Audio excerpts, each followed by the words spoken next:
So we pulled halfway out of the driveway, and John said, hang on a second, the car was still running. He went running in, came running back out again, and he said, I just went in to tell Mom and Dad they never would have let me do this at age 14. I went to a Ramones concert with a high school boyfriend at age 16 down, where was it? It was at a place that is not for concerts now. I can't remember the name of the place where we saw them, but one of these downtown places where the Ramones are playing.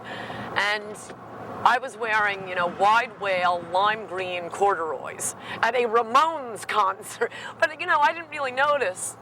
Thought, well, I guess I need long hair and ripped t-shirt and earrings through my nose to really fit in this crowd. But I like the Ramones. There's a little factoid I found interesting about Anne, that she went to 67 Grateful Dead concerts. I actually did like the music, which is why people always say, how could you have followed Dead without taking drugs? No, I actually liked the music. We'd have drinks when we were there, and I'm not a teetotaler. But oddly, I know a lot of Deadheads who don't take drugs. They're all right-wingers. But I don't know why you're so vitriolic in your writing. And let me give the folks an example if they haven't. Certainly Anne is sharp, often biting. But when you strip away the rhetoric, are her arguments really all that radical? Bill Clinton is a liar. My two best friends from the High Crimes and Misdemeanors book tour are Bill Maher and Geraldo Rivera, Clinton's two biggest defenders. And I think the reason for that is never did either of them say, I believe the president. Right? From the beginning, they said, of course he did it. He's a horn dog, and we think that's great. And I can deal with people I disagree with. I can't deal with a liar. The media establishment is a wholly owned subsidiary of liberal America. Look, the press bias is very real. I've talked about it. I'm intense about it. Did they vote for Democrats in the election? Yeah, they do. And in their heart of hearts, do they want Kerry to win over Bush? Absolutely. Senator Joseph McCarthy was correct. There were paid communists working for the federal government. Well, there were. Right. I don't think there were as many as Joseph McCarthy said there were, but when it comes to communism, that's another area where she and I are a lot more in sync than people would think. I think Anne is a legitimate, true believer. I think she's a conservative in her heart. And she really believes this stuff. And she's really smart and clever and committed. She works hard.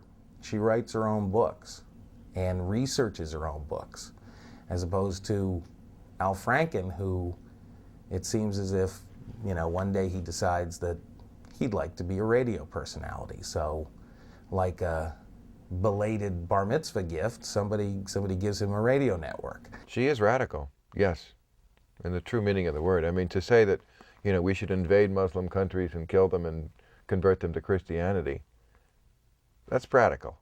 Come on. I mean, people have this instantaneous reaction. And for most people in my circles, it's instantaneously negative. I mean, they think she's a beast. And they think she's a beast not because they've ever talked to her in person, but because she seems to stand for everything they disagree with, and to do so with such zeal. And I think the thing that really drives them nuts is two things. One is that she's tough, and she stays in the arena, and they can't shake her. They can't, if you want, they can't get her to cry. And the other thing is because she's funny. I actually am a real liberal and a real Democrat, and I actually believe in things. And as I like to say, I don't check my voter registration card to figure out what my convictions are.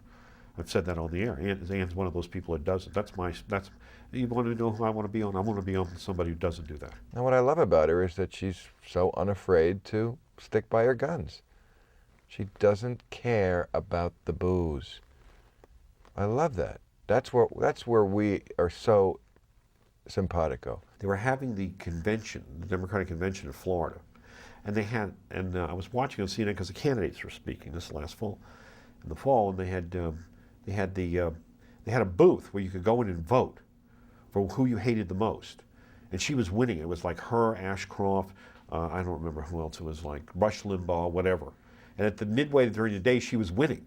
So I called her up, and I told her she was so happy. She was just going. It made her weak. I mean, she was so excited she didn't know what to do. My hobby has become my life. I have the greatest life imaginable. I think I have a greater life than anyone in the universe. In fact, I sleep till noon. I work in my underwear, my own boss. No one can fire me. The only people who could ever fire me are the American people if they don't want to hear me anymore, if they don't buy my books, if they don't read my columns. And you know what? You've gotten your full hour out of me.